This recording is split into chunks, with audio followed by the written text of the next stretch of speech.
Ukraine யுத்தத்துல ஒரு அதிரடி திருப்பம் அப்படின்னு தான் சொல்லணும். காரணம் என்ன அப்படின்னா, பேச்சுவார்த்தை டேபிள்ல இருந்து அப்படியே யூட்டர்ன் ஆயிருச்சு. எல்லாரும் என்ன எதிர்பார்த்தோம், பேச்சுவார்த்தை டேபிள நோக்கி போயிரும், ஜெலன்ஸ்கி மண்டையில் தட்டி கையெழுத்த வாங்கிடுவாங்கன்னு எதிர்பார்க்கும் போது, இல்ல இல்ல பேச்சுவார்த்தை டேபிள்ல இருந்து குதிச்சு போக அதிக வாய்ப்பு இருக்குங்கிற மாதிரி சம்பவம் ஆகி போச்சு. குதிச்சு போ, ஆனா உயிரோட வாழ முடியாது அப்படின்னு ரஷ்யா அறிவிச்சிருக்கு. அதான் இங்க விரிவா பார்க்க போறோம். பேச்சுவார்த்தை டேபிள்ல ஐரோப்பா உள்ள நுழைஞ்சிச்சு அப்படின்னாலே எல்லாத்தையும் கெடுத்துருவாங்க. அது எல்லாருக்கும் தெரிஞ்ச விஷயம்தான். ஐரோப்பாவை நுழைய விடாம தடுக்க வேண்டிய அமெரிக்கா அந்த வேலையை பார்க்கறது இல்ல. அதே சமயம் பேச்சுவார்த்தையிலையும் தீவிரமா இருக்காங்க. அதுல வேணா பாராட்டலாம். ஆனா இதையும் சேர்த்து பார்த்தாதாலே முழு வேலையும் முடியும். அதை ஏன் பார்க்க மாட்டேங்கிறாங்கன்னு அவளுக்கு மட்டும்தான் தெரியும். ஐரோப்பாவோட முழு வேலை என்ன அப்படின்னா ஒண்ணே ஒண்ணுதான். எப்படியாச்சும் பேச்சுவார்த்தையை கெடுத்து ரஷ்யா இன்னும் கொஞ்ச நாள் யுத்தத்திலேயே வச்சுக்கலாம்.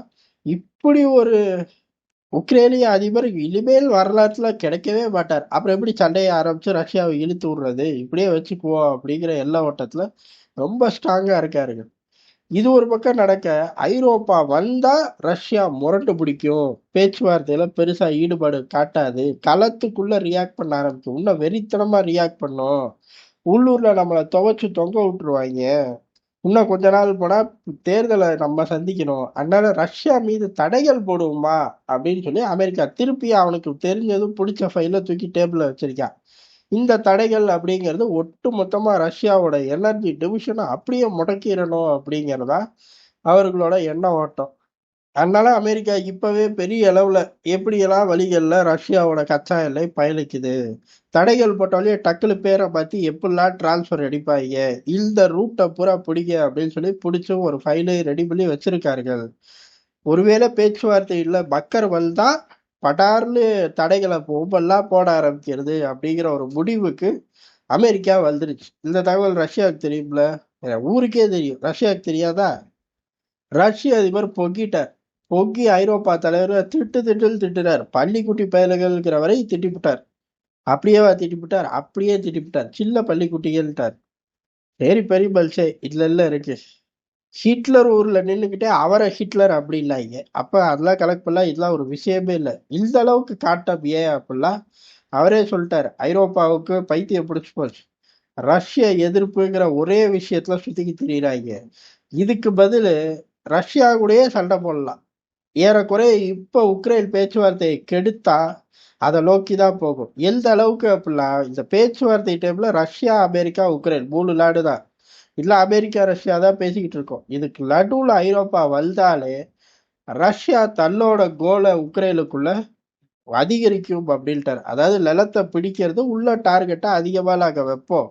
ஒட்டுமொத்த உக்ரைனும் ரஷ்யால இருந்து போனதுதான். வரலாற்று ரீதியில எங்களுக்கு சொந்தமான இடம் எதுவோ அதுவரை நாங்க போவோம்.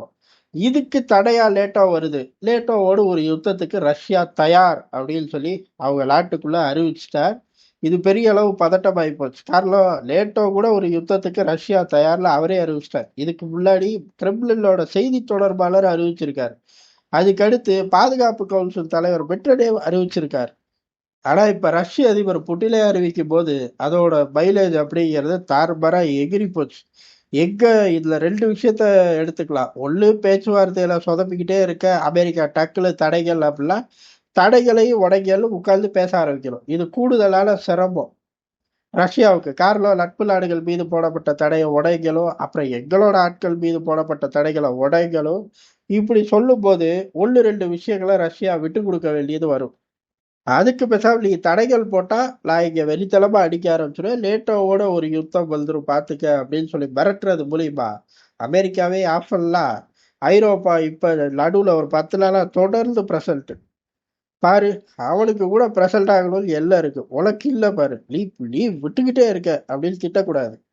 அந்த 10 நாள் பிரசன்ட் ஆன பயல திருப்பி ஆப்ஷன் ஆக்க விட்றதுக்கு இந்த மிரட்டல் தாராளமா உதவும்.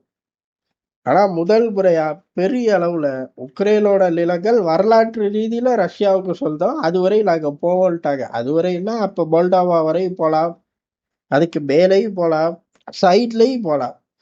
இதுக்கு பேசாம பேச்சுவார்த்தையில ஒழுங்கா முடிச்சுக்கிறதா எல்லாருக்கும் நல்லது அப்படின்னு ரஷ்யா ஆழமா பதிவு பண்ணியிருக்கு. இப்ப எல்லா பிளேயர்களும் பேசிட்டார்கள். உக்ரைன் என்ன சொல்லுது? உக்ரைன் அதிபர் ஜெலன்ஸ்கி என்ன சொல்றாரு அப்படிங்கிறதா, அவருக்கு தெரிஞ்சது பிடிச்சது இல்ல. யுத்தத்த நிக்காம பார்த்துக்கணும். இப்ப இவ்வளவு சத்தம் வரும்போது, உக்ரைனுக்குள்ள ஏற்கனவே ஒரு சத்தம் இருந்துச்சு. அது அப்படியே அமுங்கி போச்சு. எலக்ஷன் வைங்கடா. எவ்வளவு நாள் இதாலே அதிபரா இருப்பா? இப்பவே எலக்ஷன் வைங்க. யுத்தத்துக்கு அப்புறம் எலக்ஷன் வைங்க. அந்த எலக்ஷன்ங்கிற வார்த்தையே மறந்துட்டாய்ங்க. இது ஜெலன்ஸ்கி பங்கர்ல பாட்டு போடாமயே டான்ஸ் ஆடுற அளவுக்கு ஒரு சூழ்நிலை. ஆடிக்கிட்டு தான் இருப்பாரு. இத அப்படியே கன்டின்யூ பண்றதுக்கு அவரு தன் பங்குக்கு எரியிற தீயில எண்ணெய ஊத்துற மாரி ஒரு விஷயத்த சொல்ட்டாரு. சீக்கிரம் புடிச்சு வச்சிருக்க சொத்த வித்து உக்ரைன் கையில குடுங்க. ரஷ்யாவோட சொத்துக்கள வித்து அந்த பல பில்லியன்கள உக்ரைனோட யுத்தத்துக்கு பம்ப் பண்ணுங்க. அது மூலியமா அப்புறம் நான் எடுக்கிற மைலேஜ பாருங்க. அப்படியே ஷாக் ஆயிருவீங்க அப்படின்னு சொல்லியிருக்காரு. அப்படியே சொல்லியிருக்காரான்னு கேட்கக்கூடாது. அவரு இப்படி போட்டு உடைக்க அவர் என்ன ஒரிஜினல் காமெடியனா? அவர் ஒரிஜினல் வில்லன். காமெடியன் போர்வையில இருக்காரு. அவர் சொன்னதோட உள்ளர்த்தம் அப்படிங்கிறது அவரோட ஆப்ஷோர் அக்கவுண்ட் மைலேஜ் புச்சுக்கிட்டு போகும். அதுதான் மனுஷன் சொல்றாரு. அவரோட ஆசை நிறைவேறுதா?